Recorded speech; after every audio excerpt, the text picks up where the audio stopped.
देखिए, कल हमने मुंह में पाचन के बारे में पढ़ा था।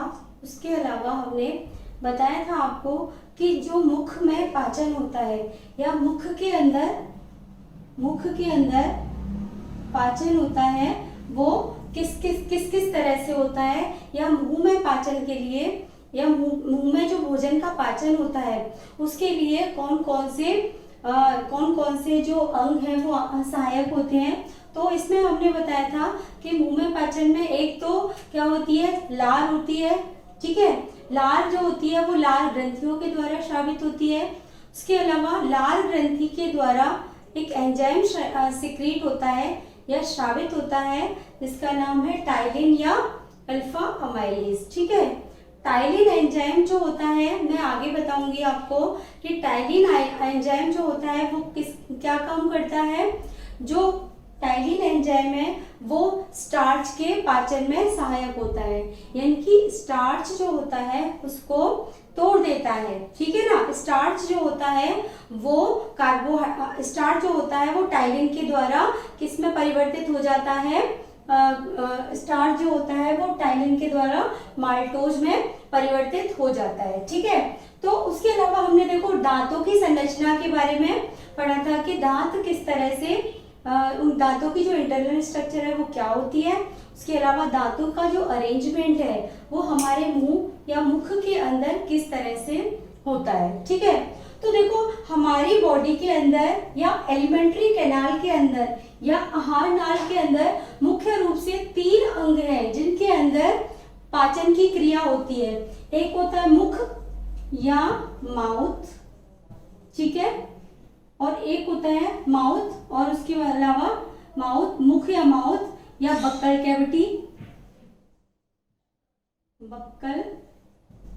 कैविटी या मुख गुहा।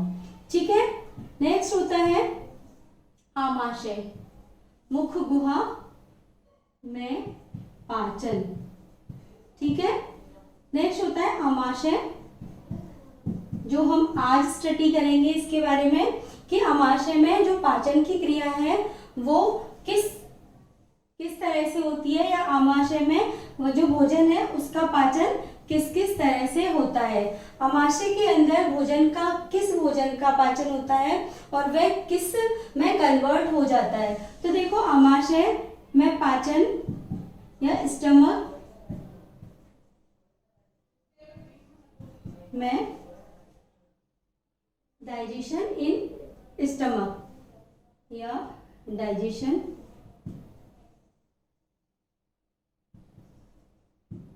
In stomach. ठीक है, आमाशय में। और थर्ड जो होता है हमारा किसमें, आंत्र के अंदर पाचन, आंत्र में पाचन। ठीक है, या डाइजेशन इन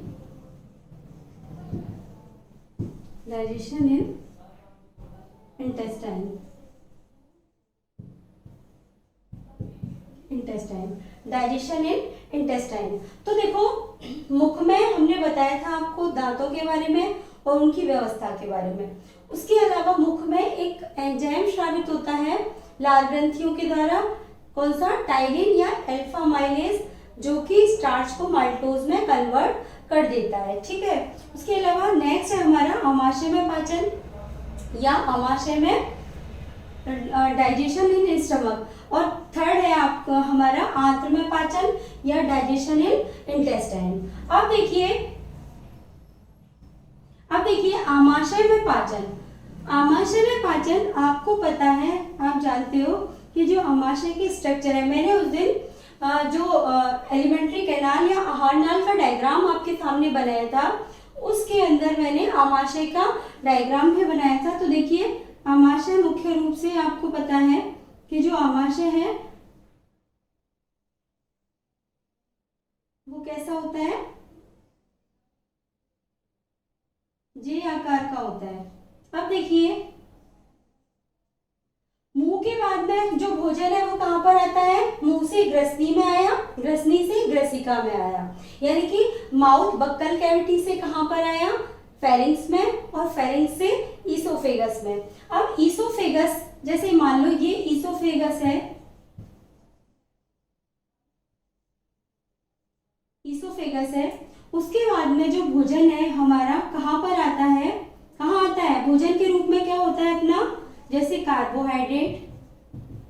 कार्बोहाइड्रेट, उसके बाद में वसा, प्रोटीन, ठीक है, ये भोजन के रूप में, ठीक है। तो देखो मुंह में पाचन हुआ, उसके मुंह में क्या हुआ, कार्बोहाइड्रेट या स्टार्च का पाचन हुआ। स्टार्च का जो पाचन का मतलब है, स्टार्च है वो किस में परिवर्तित हो गया, माल्टोज में। उसके बाद में क्या हुआ, मुंह के अंदर प्रोटीन का पाचन या वसा का पाचन नहीं होता है। अब देखिए जब भोजन आमाशय में आता है तो आमाशय जो होता है उसके मुख्य रूप से 3 पार्ट होते हैं। ये वाला जो पार्ट होता है वो कौन सा होता है, कार्डिक, ठीक है। ये जो मिड वाला भाग होता है, मध्य वाला, वो होता है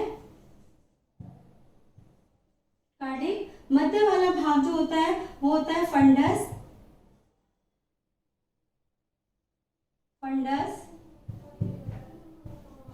और जो ये वाला पार्ट होता है नीचे वाला वो होता है पाइलोरिक, ठीक है, पाइलोरिक, ठीक है। ये कार्डिक पार्ट होता है, ये फंडस पार्ट होता है और ये पाइलोरिक पार्ट होता है। तो इस तरह से आमाशय जो होता है उसके 3 भाग हो गए, कार्डिक भाग, फंडस भाग और एक पाइलोरिक भाग, ठीक है। अब देखिए जो आमाशय होता है उसमें जो पाचन होता है भोजन का वो कैसा होता है, आंशिक पाचन, ठीक है। कैसा, आंशिक पाचन होता है, ठीक है। आंशिक पाचन का मतलब होता है कि जो हमारा प्रोटीन होता है, प्रोटीन का पूर्ण रूप से पाचन नहीं हो पाता है इसके अंदर, ठीक है। उसका जो पूर्ण पाचन है वो कहां पर होता है, इंटेस्टाइन के अंदर, ओके। अब देखिए आंशिक पाचन में, अब देखिए जो आमाशय है इसको कार्डिक भाग इसलिए कहते हैं क्योंकि ये जो कार्डिक वाला पार्ट है वो कहां पर होता है, जो हमारा कार्डिक का मतलब होता है हार्ट से रिलेटेड। तो जो हमारा आमाशय का ये वाला पार्ट है वो हार्ट या हृदय के पास में होता है, इसलिए इसको कार्डिक पार्ट कहते हैं। ये मध्य में है, ये फंडस और ये पाइलोरिक। अब देखिए जो आमाशय है वो कहां पर होता है, हमारा जो डायफ्राम है, डायफ्राम के नीचे की साइड में स्थित होता है, डायफ्राम के नीचे और बाईं ओर स्थित होता है, ठीक है। उसके अलावा देखो ये जो आमाशय है वो कैसा, जे आकार का होता है, कैसा, जे आकार का, इसका जो शेप है वो जे के जैसी होती है। उसके अलावा देखो इस आमाशय के कार्डिक भाग और ईसोफेगस, इन दोनों के बीच में एक स्फिंक्टर अवरोधनी पाई जाती है, जिसको क्या कहते हैं, इसको एक तरह से इसको कार्डिक स्फिंक्टर कहते हैं। ये क्या है, कार्डिक स्फिंक्टर, क्या है ये, कार्डिक स्फिंक्टर, या इसको कार्डिक स्फिंक्टर कहते हैं, कार्डिक स्फिंक्टर, ठीक है। तो ये कार्डिक स्फिंक्टर होती है जो कि ईसोफेगस और आमाशय दोनों को जोड़ने का काम करती है। तो देखो ये क्या काम कर, इसके अलावा ये जो काम करती है वो क्या करती है, जो भोजन ईसोफेगस से आमाशय में आता है उसके आने के बाद में ये वापस ईसोफेगस में भोजन को नहीं जाने देती है, ठीक है। और उसके अलावा देखो जो इसके जो इधर जो इसका जो आमाशय का ये वाला पार्ट होता है, पाइलोरिक वाला पार्ट, वहां पर एक स्फिंक्टर लगा हुआ होता है जिसको पाइलोरिक स्फिंक्टर कहते हैं। क्या, पाइलोरिक स्फिंक्टर, पाइलोरिक स्फिंक्टर कहते हैं। अब ये जो पाइलोरिक स्फिंक्टर होता है वो क्या काम करता है कि जो भोजन आमाशय से यहाँ आता है, आमाशय से आपको पता है क्या जुड़ी रहती है, ग्रहणी आंत्रिका, ग्रहणी वाला पार्ट जुड़ा हुआ रहता है। यहाँ पर ग्रहणी होती है जहां पर क्या, ये जो ग्रहणी अर्थात क्या होती है, डिडोनियम। तो आंत्रिका, डिडोनियम या ग्रहणी वाला पार्ट होता है वह आमाशय के स्फिंक्टर के द्वारा आमाशय से जुड़ा हुआ रहता है। अब देखिए पाइलोरिक जो स्फिंक्टर होता है वो आमाशय से भोजन को ड्यूडेनियम में तो जाने देता है, लेकिन वापस आमाशय में नहीं आने देता है। तो यहाँ पर भी क्या जुड़ा होता है, पाइलोरिक स्फिंक्टर होता है। ठीक है, अब देखिए जो आमाशय का मुख्य रूप से आमाशय में क्या होता है, ये जो फंडस पार्ट होता है, फंडस पार्ट मुख्य रूप से आमाशय का कैसा होता है, बहुत इंपॉर्टेंट होता है, जिसके द्वारा देखो आमाशय के द्वारा क्या होता है, जठर रस का, कौन सा रस, जठर रस, जठर रस, जठर रस, या इसको कहते हैं एक तरह से गैस्ट्रिक जूस, गैस्ट्रिक जूस। तो गैस्ट्रिक जूस या जठर रस का जो सिक्रीशन है वो आमाशय के कौन से भाग के द्वारा होता है, फंडस वाले पार्ट से होता है। ठीक है, अब फंडस वाले पार्ट में कौन है ऐसा जो कि जठर रस या गैस्ट्रिक जूस का श्रावण करे, तो देखो आमाशय के जो फंडस पार्ट में एक विशेष प्रकार की कोशिकाएं पाई जाती हैं, जिनको अपन क्या कहते हैं, क्या कहते हैं, ऑक्जेंटिक सेल कहते हैं, ऑक्जेंटिक सेल। ठीक है, ऑक्जेंटिक सेल कहते हैं। अब ये जो ऑक्जेंटिक सेल होती है वो क्या काम करती हैं, HCl का सिक्रीशन करती है, श्रावण करती है। ठीक है, तो देखो ऑक्जेंटिक सेल जो होती है वो किसका श्रावण करती है, HCl का। उसके अलावा इसमें एक अन्य कोशिकाएं भी पाई जाती हैं, और वो कौन सी होती है, कौन सी होती है, जाइमोजन कोशिकाएं, जाइमोजन कोशिकाएं या जाइमोजन सेल। ठीक है, जाइमोजन कोशिकाएं, ये जो जाइमोजन कोशिकाएं जो होती हैं वो क्या काम करती है, पेप्सिनोजन का, पेप्सिनोजन का श्रावण करती है। ठीक है, पेप्सिनोजन का श्रावण करती है। अब देखिए ये जो फंडस वाला पार्ट है उसमें कौन सी, एक तो ऑक्जेंटिक कोशिकाएं पाई जाती हैं और एक जाइमोजन कोशिकाएं पाई जाती हैं। ठीक है, ऑक्जेंटिक कोशिकाएं जो होती हैं वो HCl, HCl क्या होता है, हाइड्रोक्लोरिक अम्ल होता है, एसिड होता है, जो कि भोजन को क्या प्रदान करता है, जो भोजन को अम्लीय माध्यम प्रदान करता है। ठीक है, इसके अलावा इसमें जाइमोजन कोशिकाएं होती हैं, ये जाइमोजन कोशिकाएं जो होती है वो पेप्सिनोजन का श्रावण करती है। ठीक है, अब देखिए HCl क्या काम करता है कि इन जाइमोजन कोशिकाओं के द्वारा श्रावित जो पेप्सिनोजन होता है उसको, पेप्सिनोजन को पेप्सिन में कन्वर्ट कर देती है। ठीक है, और पेप्सिन क्या होता है, एक प्रोटीन एंजाइम होता है, ये क्या काम करता है, पेप्सिन प्रोटीन को क्या करता है, पेप्टोन उसके अलावा डाइपेप्टाइड में परिवर्तित कर देता है, या पेप्टोन्स में परिवर्तित कर देता है, प्रोटियोज में, पेप्टोन्स में, इनमें परिवर्तित कर देता है। ठीक है, तो देखिए जो आमाशय होता है, आमाशय को मुख्य रूप से देखिए एक तरह से आमाशय की अगर औतिकी देखी जाए, इसकी भित्ति जो होती है आमाशय की, इसकी जो अंदर वाली परत होती है, सबसे अंदर वाली परत, तो देखिए एक तरह से आमाशय की भित्ति अगर देखी जाए तो इसमें 4 प्रकार की लेयर पाई जाती है, 4 प्रकार की परत पाई जाती है, 4 परत या लेयर्स पाई जाती हैं आमाशय की भित्ति के अंदर। फर्स्ट जो होती है वो कौन सी होती है, सबसे बाहर की तरफ होती है सिरोसा, सिरोसा। ठीक है, सेकंड जो होती है वो होती है मस्कुलरिस या पेशीय स्तर, पेशी स्तर, या इसको मस्कुलरिस भी कहते हैं। ठीक है, मस्कुलरिस कहते हैं। और थर्ड जो होती है वो होती है अधश्लेष्मिका, श्लेष्मिका, और फोर्थ जो होती है वो होती है श्लेष्मिका, श्लेष्मिका। तो देखो ये जो आमाशय होता है, आमाशय में इसका अगर स्तर देखा जाए भित्ति का, तो देखो आमाशय की भित्ति में क्या क्या होता है, 4 लेयर्स होती हैं। जो फर्स्ट लेयर सबसे बाहरी लेयर होती है वो कौन सी होती है, सिरोसा होती है। यानी कि आमाशय की भित्ति 4 परतों से मिलकर बनी होती है। इसमें फर्स्ट जो होती है वो कौन सी होती है, सिरोसा। सेकंड जो होती है वो बाहर से अंदर की तरफ मस्कुलरिस या पेशीय स्तर, और थर्ड जो होती है वो होती है अधश्लेष्मिका, या इसको क्या कहते हैं, सबम्यूकोसा। क्या कहते हैं, सबम्यूकोसा। सबम्यूकोसा। और श्लेष्मिका को कहते हैं म्यूकोसा। श्लेष्मिका को कहते हैं म्यूकोसा। ठीक है, तो इस तरह से आमाशय की जो परत होती है, भित्ति होती है, वह 4 परतों से मिलकर बनी है।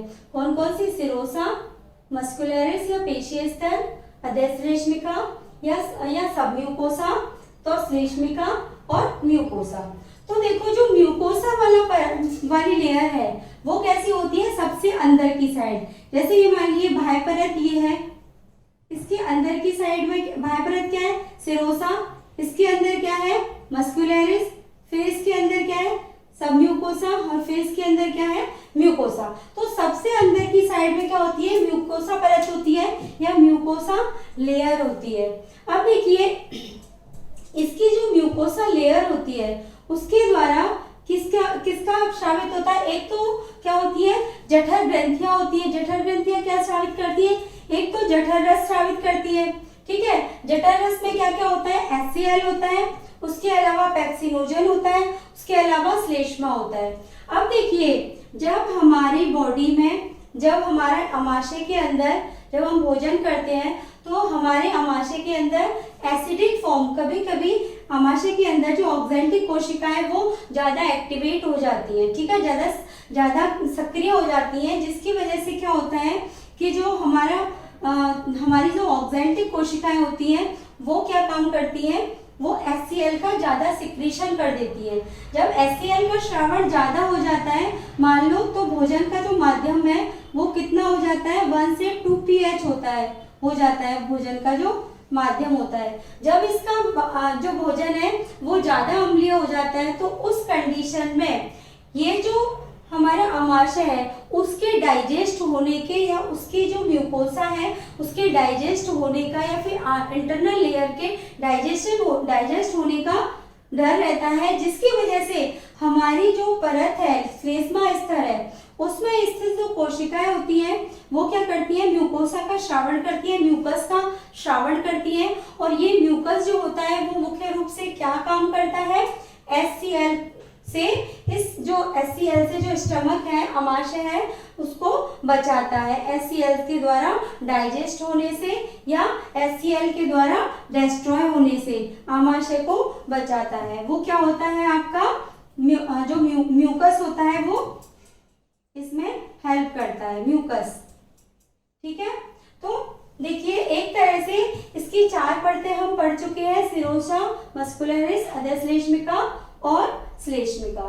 उसके अलावा देखिए जो आमाशय है, आमाशय से जैसे ही भोजन कहाँ जाता है, डिडोनियम में जाता है। कहाँ पर जाता है, डिडोनियम या ग्रहणी के अंदर जाता है। ठीक है, ग्रहणी के अंदर क्या होता है, ग्रहणी क्या होती है, सी आकार की होती है। आपको मैंने पाचन तंत्र के अंदर ग्रहणी के बारे में बताया था कि जो ग्रहणी है वो छोटी आंत्र का ही एक भाग होता है, एक पार्ट होती है। ठीक है, तो ग्रहणी के अंदर जब भोजन जाता है तो भोजन को जाने तो देता है ये पाइलोरिक स्फिंक्टर, लेकिन वापस आने नहीं देता है। ठीक है, वापस यानी कि आमाशय में नहीं जाने देता है। ठीक है, अब देखो जो इसके अंदर आमाशय के अंदर जो लेयर थी, म्यूकस लेयर, या फिर आपकी जो ऑक्जेंटिक कोशिकाएं हैं, ऑक्जेंटिक कोशिकाओं ने क्या श्रावित किया, HCl श्रावित किया, HCl।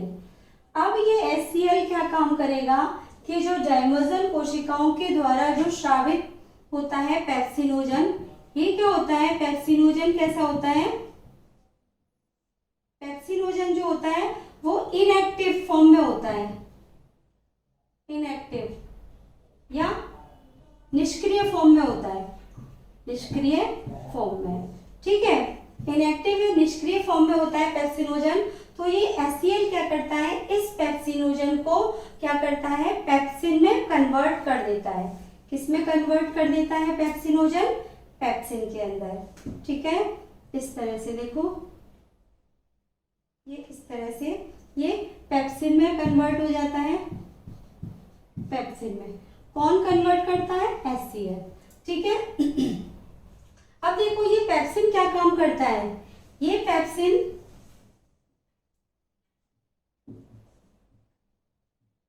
क्या काम करता है कि ये पेप्सिन प्रोटीन जो होता है वो उसको प्रोटीन को पेप्टोन में, प्रोटीन को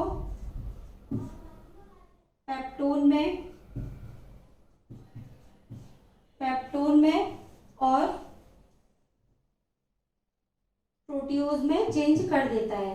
प्रोटियोज, प्रोटियोज में परिवर्तित कर देता है। कौन, पेप्सिन।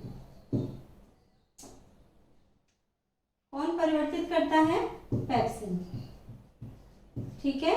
किसमें,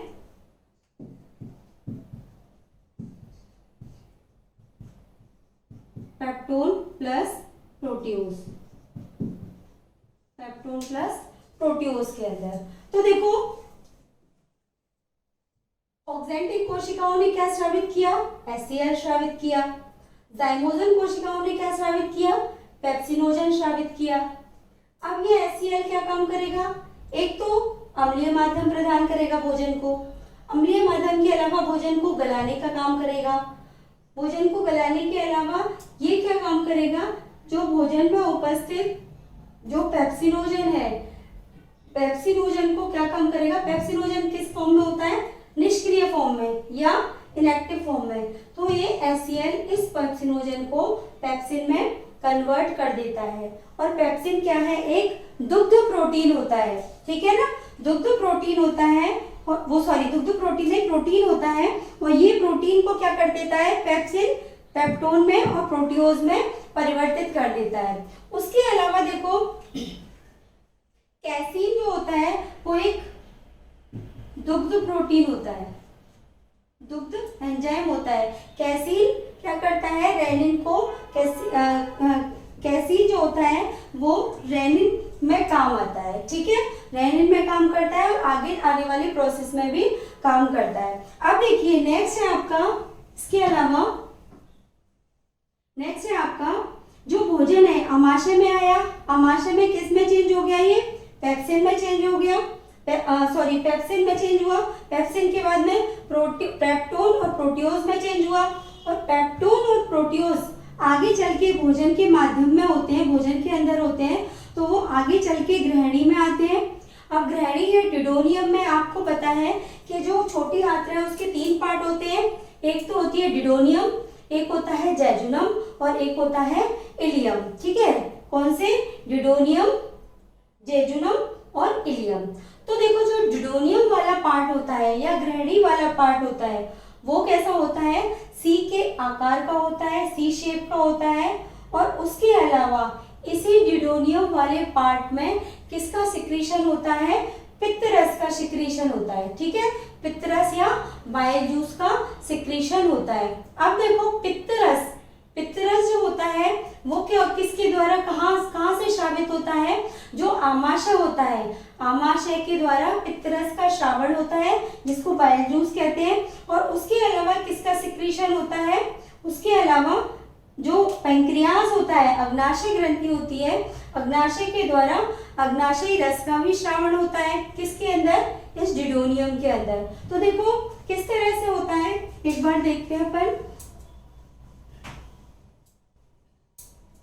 देखिए जो पित्तरस है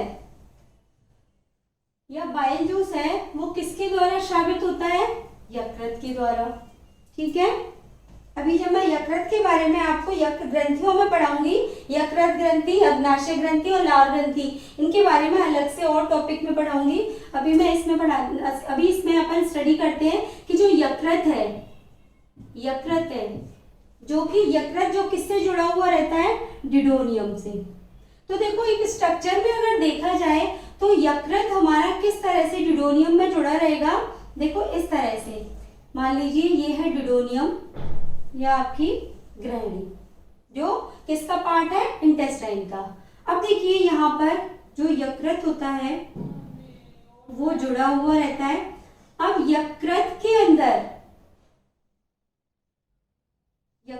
अंदर क्या होता है, ये है आपका अग्नाशय, मान लीजिए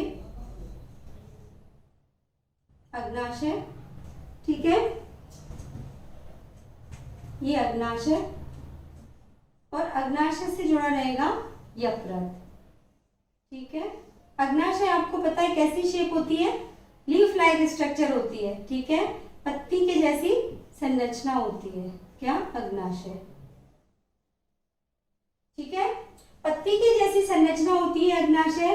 और इसमें क्या होता है, अग्नाशय जो होता है किससे जुड़ा हुआ रहता है,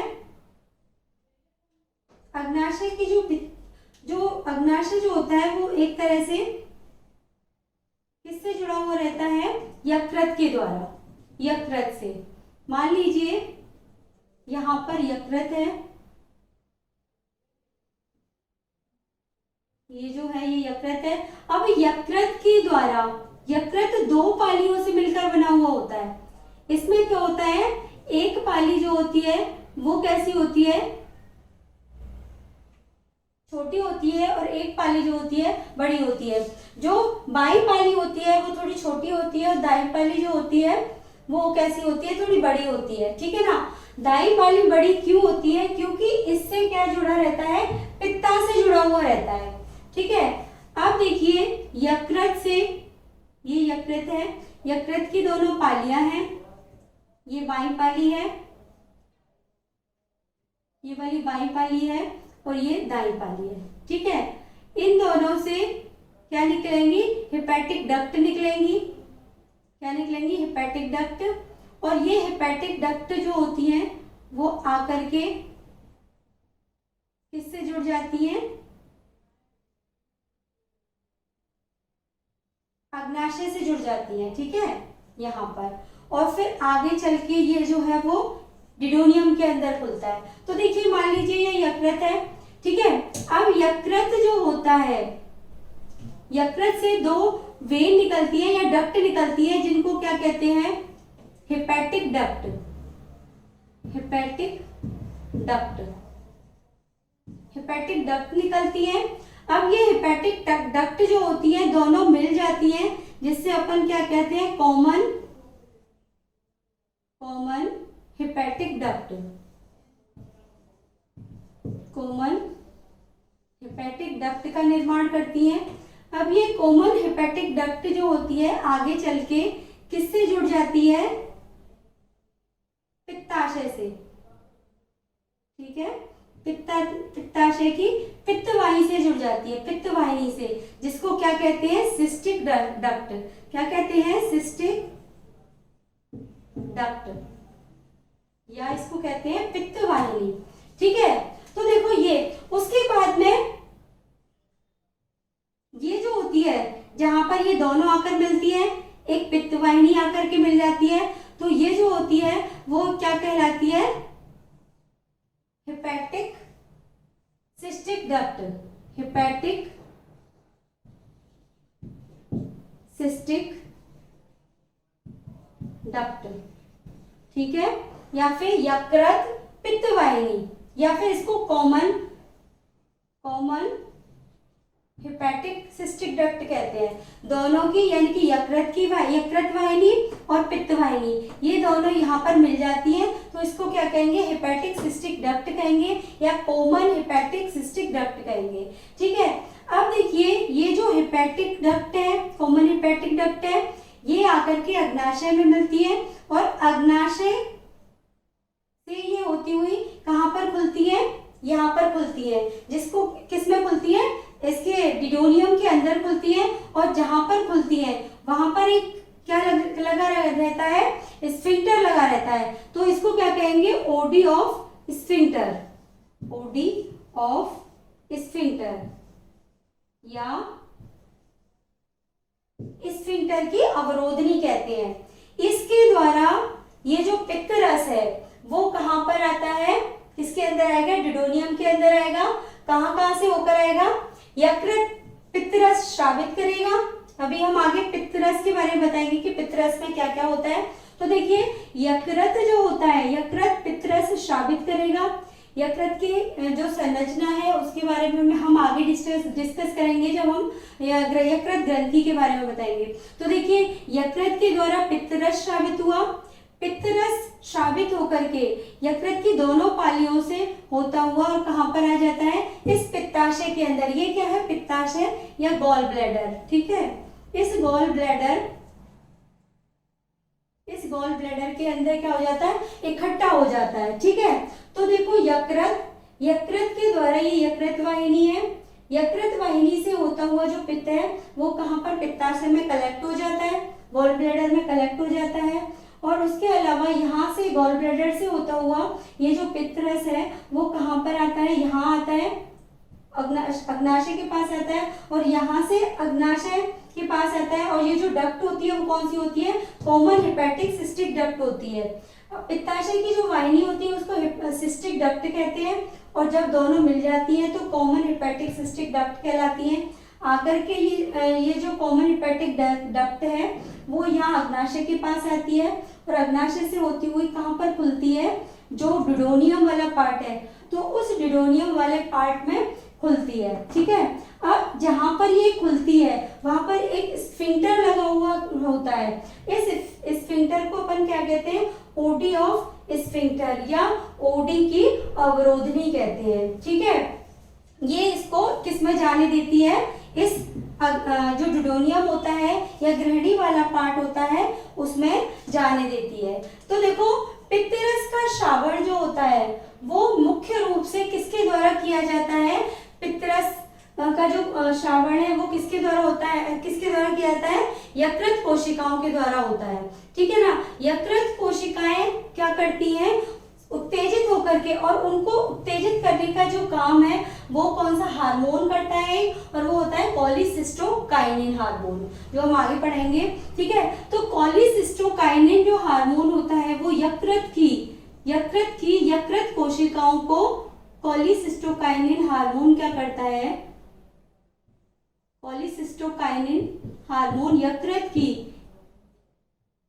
यकृत कोशिकाओं को या हेपेटिक सेल्स को क्या कर देता है, एक्टिवेट कर देता है।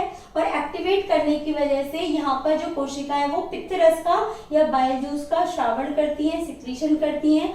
और ये जो बाइल जूस होता है वो किस में इकट्ठा हो जाता है, इस गॉल ब्लैडर में इकट्ठा हो जाता है, और यहाँ से होता हुआ हेपेटिक कॉमन डक्ट से होता हुआ अग्नाशय के यहाँ पर आता है।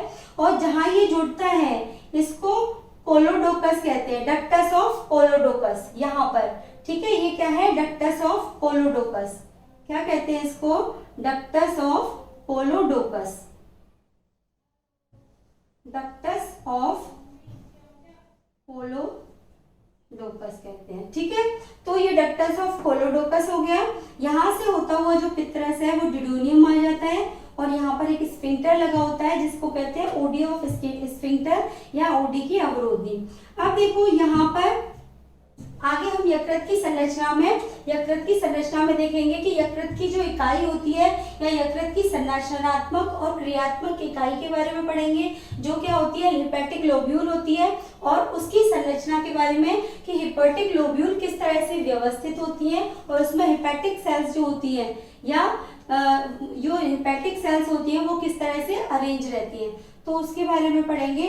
अब देखिए हम ये जो पित्त रस है डिडोनियम में आया, और डिडोनियम में आने के बाद यहाँ पर पित्त रस आता है, उसके साथ ही कौन सा रस आता है, अग्नाशयी रस आता है या पैंक्रियाटिक जूस आता है, जो कि पैंक्रियास के द्वारा इसमें मिला दिया जाता है।